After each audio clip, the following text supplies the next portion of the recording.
New Thought Media Network. We are a global broadcast network of positive music, media, and entertainment, inspiring humanity's evolution along the journey of enlightenment and creating a world of love, peace, empowerment, and prosperity for all. New Thought Media Network. Positively inspiring.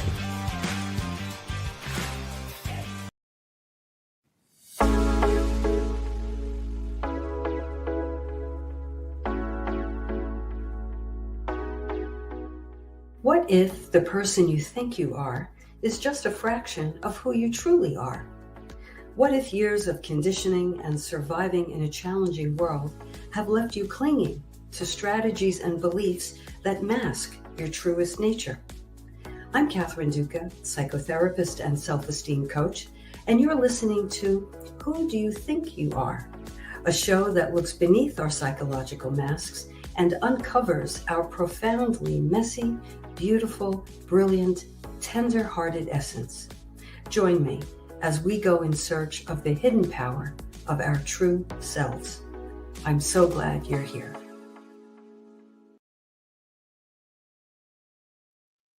I am so glad you're here. Welcome. Welcome to Who Do You Think You Are? A podcast to help you learn how to have the highest regard for yourself, how to live from a place of self-respect and self-love, and how to make yourself a priority in your own life. Meet me here each week for curated tips and strategies designed to help you drop your psychological masks, or at least loosen them a bit, connect with your truest essence, and simply live more easily. Because we know that when we approach life in this way, we naturally have more room, more generosity, and more love for one another. And isn't that what the world needs now? So welcome, welcome, dear hearts, wide receivers, and self-love builders. Tonight, I want to talk to all of the jaw clenchers out there, all of the back achers, shoulder holder-uppers, and the generally knotted up. I want to talk to you. And by the way, I'm in that group as well, though not as much as I used to be, but still. Tonight's conversation, I hope, is one you'll find interesting and relevant to your life. It's called Your Body Knows What's on Your Mind. That's right. Your body knows what's on your mind. How is that possible? Well, we're going to find out. But I'd like to begin by telling you a story, a little personal story. And I'm not going to give you any context at the outset, but I think it'll have meaning as we go. So years ago, when I was in graduate school, my partner and I had just met. We met in graduate school, and it was a few months in, and it was early morning, and this was decades ago, right, when I was in graduate school. But it was early in the morning. I think I was sleeping in, and my partner made breakfast. And when I woke up, I misperceived that she did not make breakfast for me. And I have to say, I had a meltdown. At first, I had a stomach ache.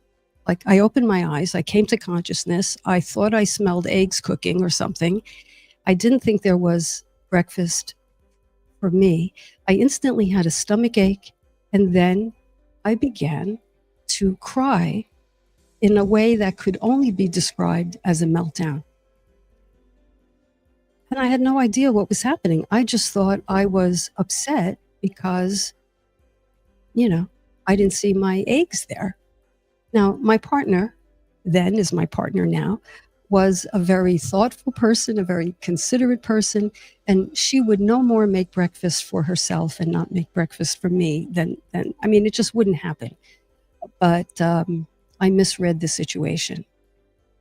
And I'm going to leave it there for now, but I think we're all in agreement that that reaction was really disproportionate to whatever eggs I thought weren't prepared, and came from some place inside of me that had very little to do with my partner or breakfast. So just keep that on the side. If you've been listening to this show, and in fact, if you're a listener of this station, you no doubt know about the mind-body continuum. You know that the mind and the body are linked, but not just are they linked inextricably, meaning they cannot be untangled, disentangled, separated. Some scientists even go so far as to say the mind and the body are one.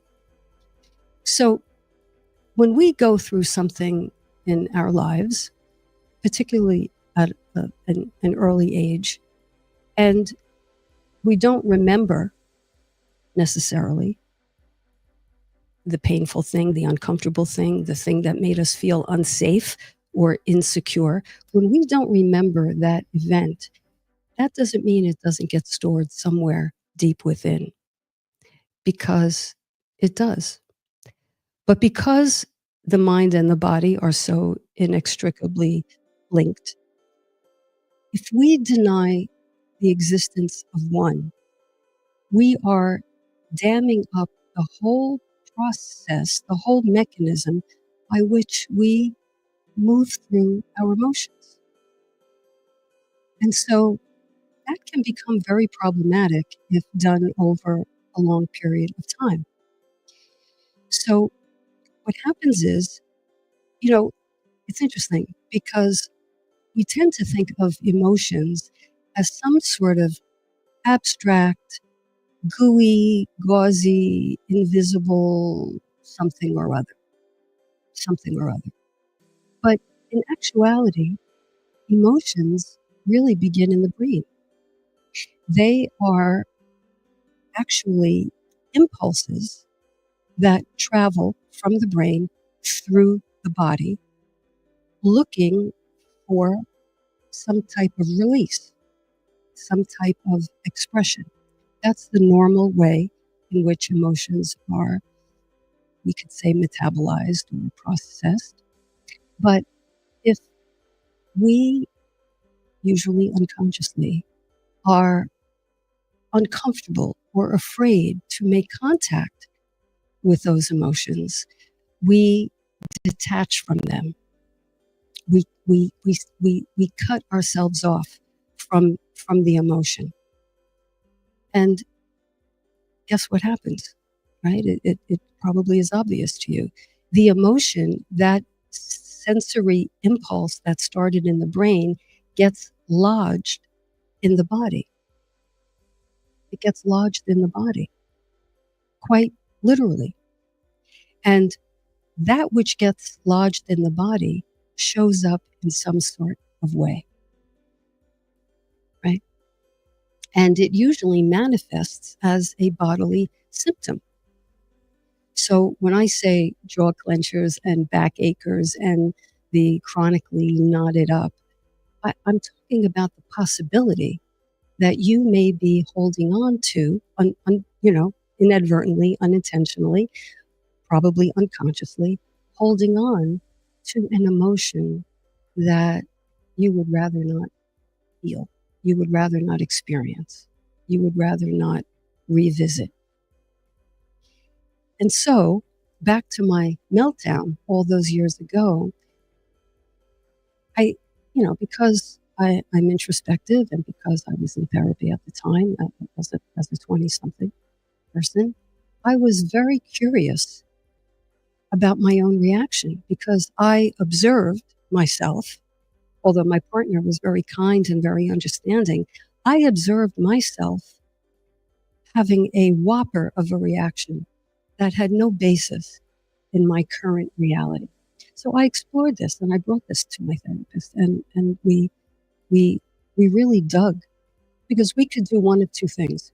We can approach our emotions like an investigator, like a forensics, investigator, or we can approach our emotions like a judge and a jury and shut it down.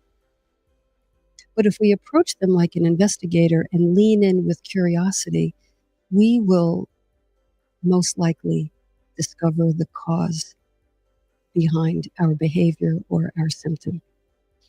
And in therapy, I was able to trace my reaction. What is it about breakfast? I mean, my parents gave me, I came from an Italian family. Food was food. But I had a memory. I had a memory of being in elementary school where we were given breakfast. And for some reason, the nun, happened to be a nun, Catholic school, misread that I spoke when I wasn't supposed to speak. And I was singled out and punished, and I had to sit in front of the class while breakfast was being served to all the other children. You know where this is going. And I wasn't allowed to have breakfast. Now, did I starve? Of course not. Did I make it until lunch? Of course I did. But what do you imagine that experience did to a child? I mean, I was in the primary grades. What do you imagine it did to be deprived breakfast? But it wasn't the breakfast per se, it was the being ostracized. It was being humiliated. It was being punished around that breakfast. So when I thought my partner, and I was totally incorrect about this, but when I thought she was withholding breakfast from me, my memory, that which was imprinted on my unconscious, which, by the way, everything is, it's a memory bank. When my unconscious read that as, here we go again, it's happening to me again, I freaked out with probably the intensity that I had as a child when that happened. I probably sat in the front of the room while everyone else was eating, and I don't know if they were snickering at me, I don't know. But the fact that I'm questioning snicker means I might have thought they were, whether or not that was true. So that made an imprint on my mind and in my body. And I reacted as though I was in the front of that class all over again. So that's an example of what happens when, and by the way, I said I had a stomach ache, like immediately upon, reading or misreading the situation. So I had a stomach ache, and then I had the meltdown. And I have to think that I had a stomach ache back then, enduring that humiliation and that punitive move by that authority figure in the class. So that's an example of a memory that I probably hadn't thought about that memory ever since. But when the breakfast thing came up, my body knew. So I want to talk tonight about the power of detachment. And when I say power, I mean it's so powerfully effective because it spares us in the short term. If we pull the plug on recognizing a painful emotion, in the short term, we don't have to feel uncomfortable or pain or humiliation or whatever the case. But that doesn't mean it disappears. It's lodged somewhere. And in my case, it came out with a stomach ache and crying behavior. So I want to make the case tonight for going in pursuit. If you have these bodily ailments or bodily symptoms, in particular, if you cannot find a cause, if your doctor says, well, you have this condition, you have this symptom, but I can't find any cause, then I invite you, and in fact, I encourage you to give some thought to, is your body speaking to you vis-a-vis that symptom? Okay, so just hold on there. Let me see. I see we have Dawn in the chat. Okay, so everybody, Dawn is my partner, and Dawn just, let everybody know that's fine. Dawn says, even if I hadn't made eggs for you too, still a disproportionate reaction. Yeah, even if she didn't make the eggs, a disproportionate reaction, though some feelings would be warranted, like, oh, come on. But that's the most that situation, is called for, even if that, a simple, oh, come on. The belief you had, dare I say, triggered deeper buried emotions. Yeah, of course. Of course.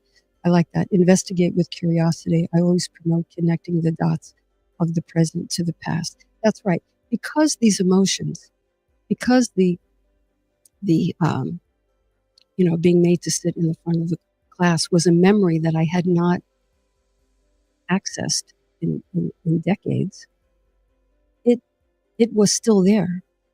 So Dawn is absolutely correct. In our work as therapists, we work backwards. We work from, what is this body telling you? What are your clenched shoulders? What are your migraines? What are your, what is your chronic ankle pain, leg pain? I mean, the list goes on and on and on. And if there's not a medical diagnosis, there's a pretty good chance that you're suffering from the, I had to sit in front of the class dilemma, your version of that. Okay.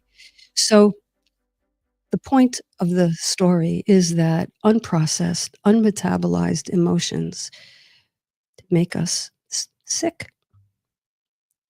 They give us ailments. They give us emotional, mental ailments. They make us feel depressed. So it is very important.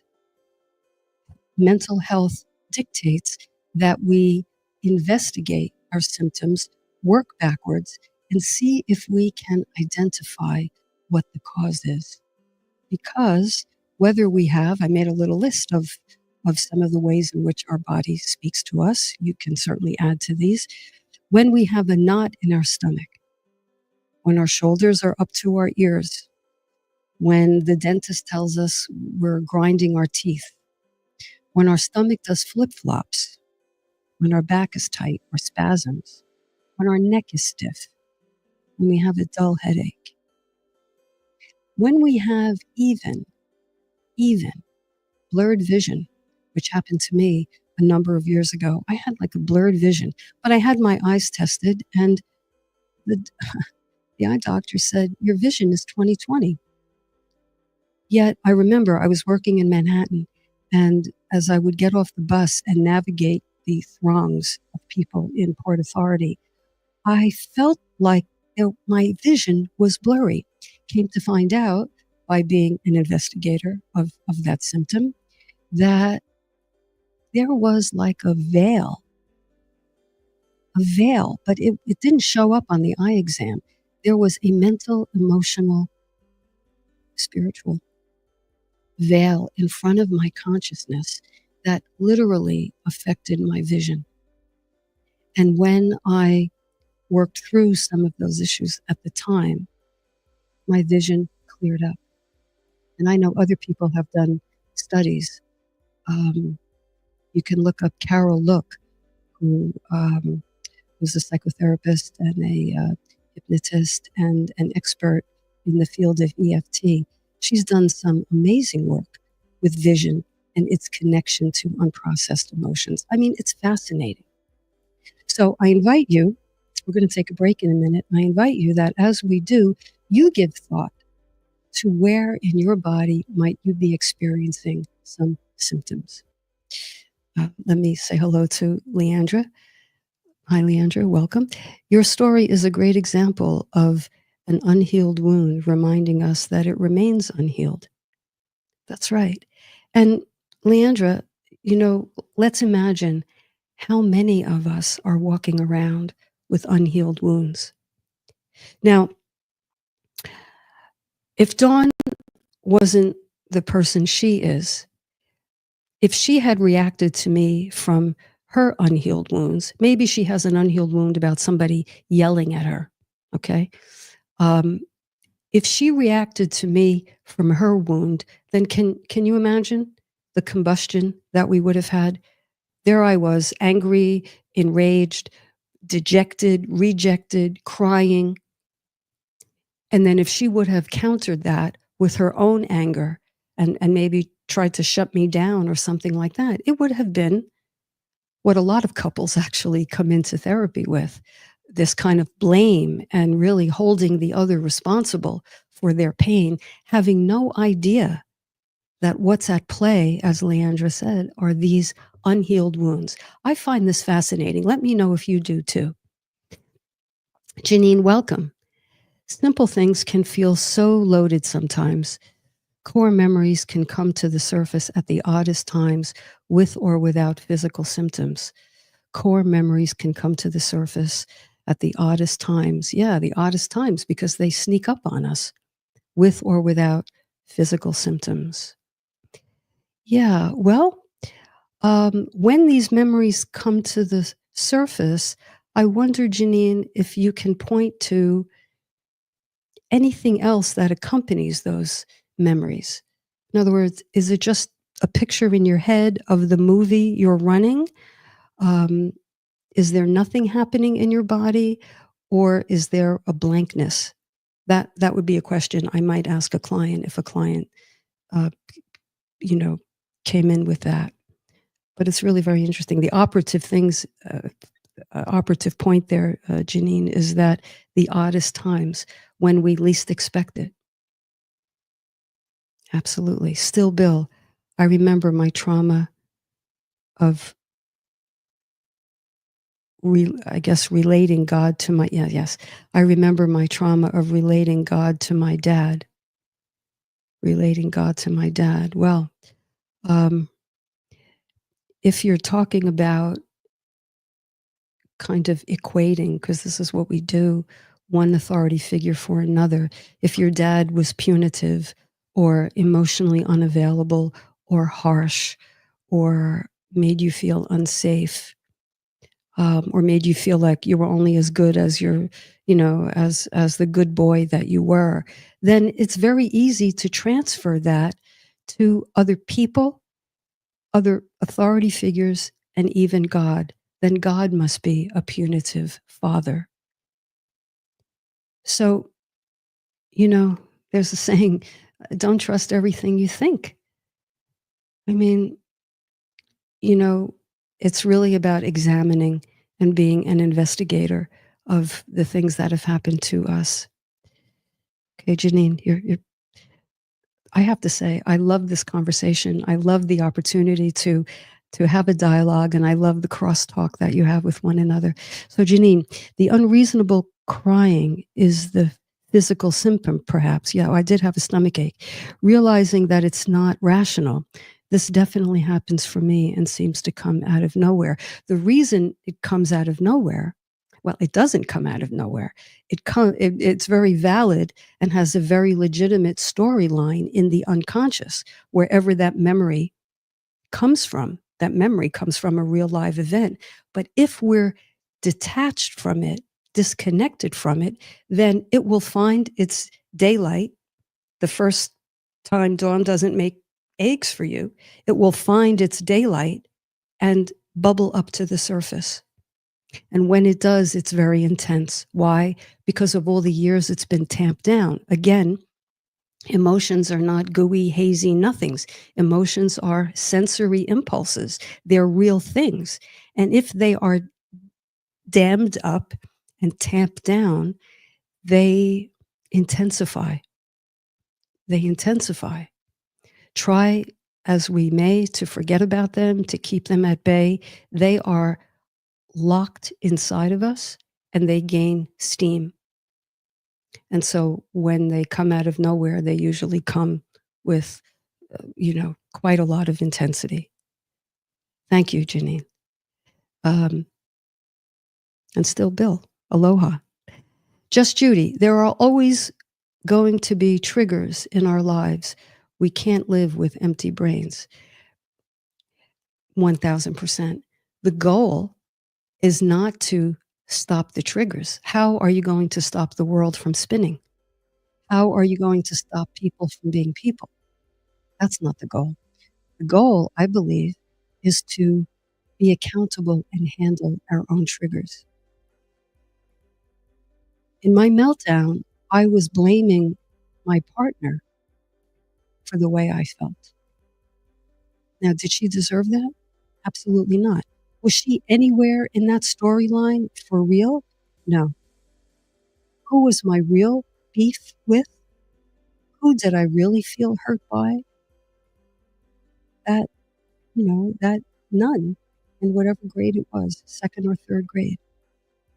She's the one that my anger was directed toward. And when I was in therapy and I could align the object of my emotions with the emotion itself, then I had a clear shot to processing and then resolving that emotion. And what does it mean to resolve? Obviously, it doesn't mean have amnesia. I could still remember the story. I don't feel that worked up. I don't know. Do I sound worked up? I mean, I can talk about it without having a meltdown. Let's put it that way. So to resolve it means to look at the situation compassionately, have, as I discussed once before, something that I call compassionate recognition, have compassion for myself as I understand what happened there. Oh, the nun did this and that made me feel how, and gee, was that fair? Is that fair to any second grader? Absolutely not. Who was at fault there? Was I at fault as a little girl? No. Was the nun at fault? She was. She was. Now, perhaps she thought she was teaching me a life lesson. Perhaps she was disciplining from her wounded self. Perhaps she was on the receiving end of, behavior like that. So she passed it down. And that's where the cycle, I could have potentially internalized that indefinitely and then went about blaming people for her transgression. But I think I broke that cycle when I investigated this in my own therapy.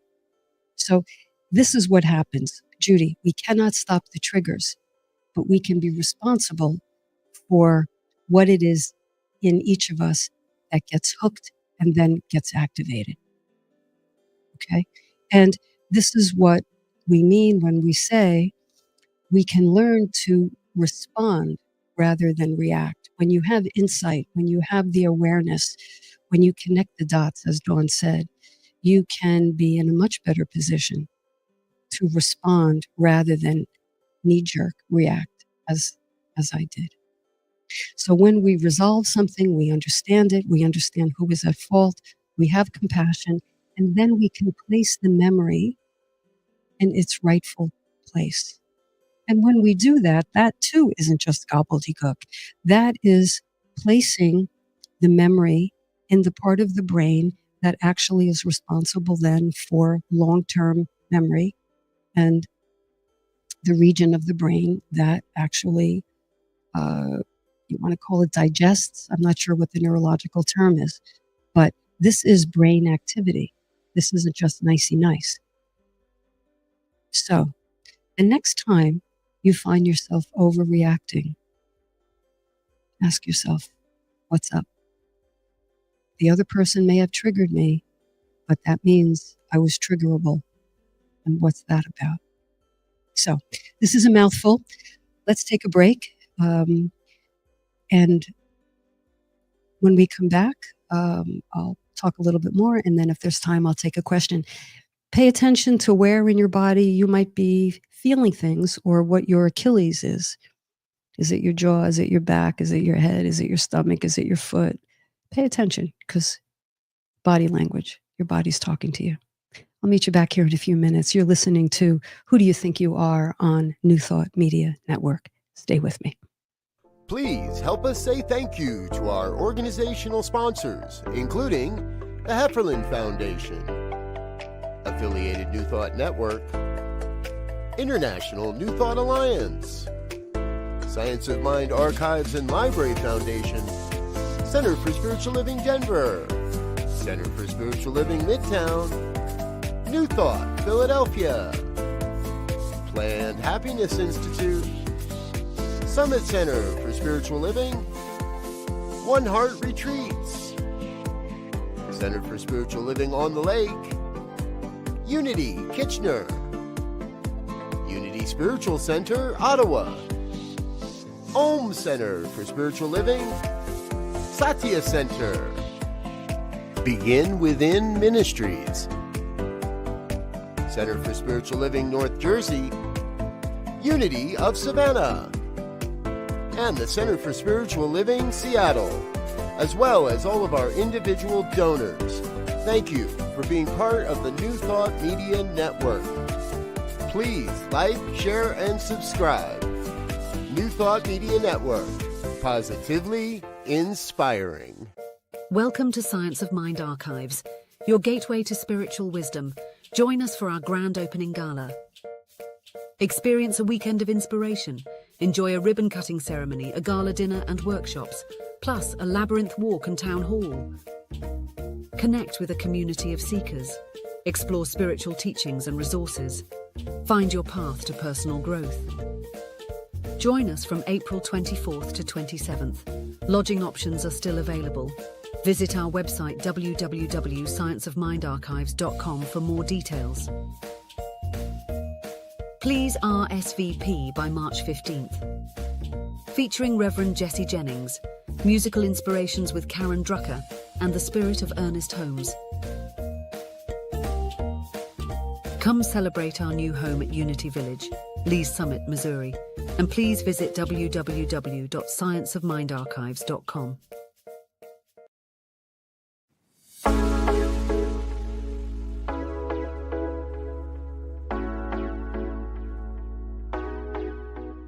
What if the person you think you are is just a fraction of who you truly are?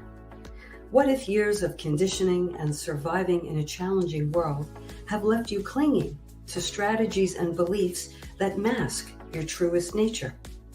I'm Catherine Duca, psychotherapist and self-esteem coach, and you're listening to Who Do You Think You Are? A show that looks beneath our psychological masks and uncovers our profoundly messy, beautiful, brilliant, tender-hearted essence. Join me as we go in search of the hidden power of our true selves. I'm so glad you're here. Welcome back. If you're just joining us, we are talking about how the body knows what's on the mind, and we have scrambled some eggs, and we are better understanding the connection between the mind and the body and how to best go about processing our emotions. So I am going to take a question. Oh, I see we have somebody in the chat. Hello, Patricia. Welcome. Once I was in a relationship for, and my love was unrequited. I had symptoms of chronic fatigue until the doctor told me I was fit and asked who, if someone was causing it, and to let them go. I did. Oh, okay. Once in a relationship, your love was unrequited. You had symptoms of chronic fatigue until the doctor told me I was fit and asked who, if someone was causing that, and to let them go. Well, I'll tell you something. Bravo for that doctor. Bravo for that doctor. More and more doctors are appreciating the role of childhood trauma, childhood wounds, unprocessed emotions, and they are asking their patients about it. So, Patricia, so glad to hear about that. Gosh, I can do a whole show on unrequited love because I don't think there's anything that gets at childhood wounds like pining for someone, wanting someone, desperate for someone's attention, someone to love you back, want you back, and that doesn't happen. That can really, really intensify the wound of having perhaps an emotionally unavailable parent. I'm talking in general terms. So, Patricia, glad to hear about that, and glad you moved on. You're here. Okay. So let's go to a question. This question came in from my newsletter this morning. Brutal. It is brutal, Patricia. If you'd like to be included on my email list and get a copy every Sunday morning at 5 a.m., just email me, Catherine@CatherineDuca.com, and just put "add me" in the subject line, and I'll know exactly what you're asking for, and you'll get the next copy. So this comes from Nora. This is a really very interesting question.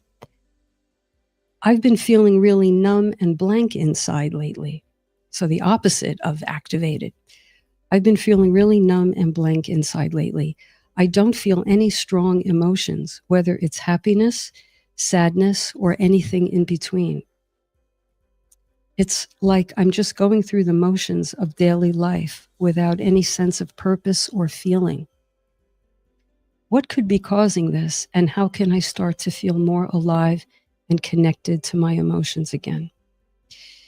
Not only is that a good question, Nora, but it's one that I hear all the time. You know, a good way to find out how connected or not you may be to your emotions is just to ask yourself on any given day, any given time, how do I feel? How do I feel right now? If you don't know, that could be a clue that you're in some level of emotional disconnection. So when a client comes in and they tell me that they feel blank or numb,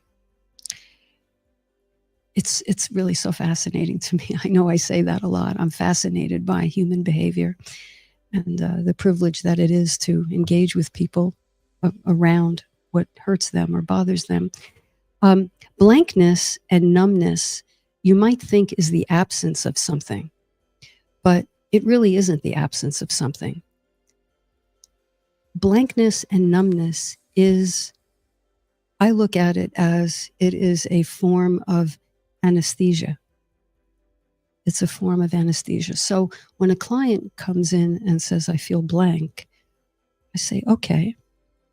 And I ask them just to, be willing to be blank with me.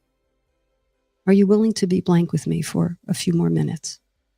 And then I ask them to tell me, if they can, what that feels like in the body, in particular from the neck down. Just as a starting point. Some people do get symptoms in their head, but when I say from the neck down, I'm trying to discourage intellectualizing, which is when we go up in our heads and we reason out our emotions. That's not really being in touch with them. Being in touch with emotions is being in touch with the bodily feeling about the emotion, the actual sensation in the body. So I'll say I could say to Nora, if you're listening, what does the blankness feel like? Sometimes people will say, people rarely say it feels like nothing. People say, hey, it feels heavy. I feel a heaviness. Or I feel a darkness. Now you might say, well, darkness is visual, but I'll go with that. I feel a darkness.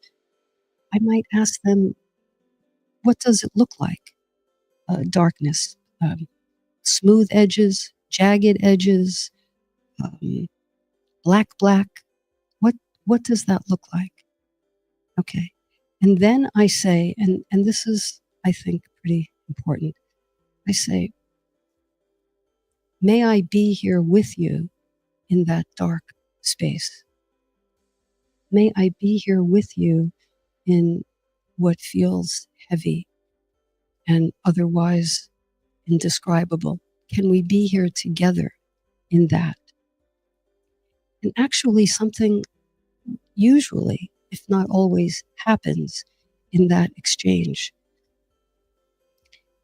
Something about my connection, my willingness, and my wanting to connect with the person in that state begins to move them, begins to open them up. Why? I'll tell you, 9 out of 10 times, if not all the time, an emotional wound is created by another person or people. And so, I mean, inanimate objects don't hurt us, you know. Yes, there can be a trauma like a natural disaster, but most of the time, emotional wounds are caused by a breach in a human interaction. Therefore, I believe it takes another human interaction to begin to heal it. So when I say to the client, may I be here with you, the very act of reaching over and connecting mentally puts the person oftentimes in contact with who didn't do that for them. Do you see? My willingness to connect brings in sharp relief the connection that person may not have had with a caretaker in childhood. They might have had an emotionally unavailable parent, or an immature parent, or a well-meaning but ill parent, or an addicted parent, or an overwhelmed parent, or might have had perfectly fine, healthy parents, but went to another environment like a school. I think that was my thing, where the atmosphere was very harsh and punitive and humiliating. And that's what got under my skin. And so to this day, when someone offers me gentleness and kindness, all these years later, it cuts through the remnants of that experience in childhood. So, Nora, the possible reasons why you might be feeling that way, which is so isolating, is because you are self-protecting. Self-protecting. You're using suppression and detachment. These are all defense mechanisms. They have, it's terminology, and for some it may be, kind of ominous terminology, but it's just a defense mechanism. Ways in which the unconscious tried to protect you. Pour a numbing agent, if you will, over your feelings so you don't feel them. That put you in a disconnected state as a child. This doesn't mean you didn't go out and play. You did. But interpersonally, particularly in intimate relationships, that wall, protective wall, manifests itself. And I have to say, these walls don't get better with time or with age. They actually get stronger. And our numbing agents become even more intractable until and unless we become CSI investigators with our own lives and look to the root of what could be causing this. So working with someone whom you trust, whom you feel safe with, could be the very thing that brings you out of that numbing and that isolated state. Now, what can you do when you're by yourself? Well, here's an exercise that I recommend frequently. There actually are 2 or 3. One is to take a piece of paper, draw a line down the middle. On one side, describe bullet points your life as it is now, especially your inner life. So let's say, Nora, you could put numb, blank, empty, don't feel anything, no purpose, on one side. And then on the other side, of course, you would put what you imagine your inner life would be if you were more connected, if you were less numb. And then we look at, okay, so this is how you feel. This is how you would like to feel. What do you think is in the way? Now that's what do you think is an intellectual question, but I'm just stating it, that we are going to go in pursuit of what is in the way. The question behind that is, and you can ask yourself this, is how would I feel? This is important. How would I feel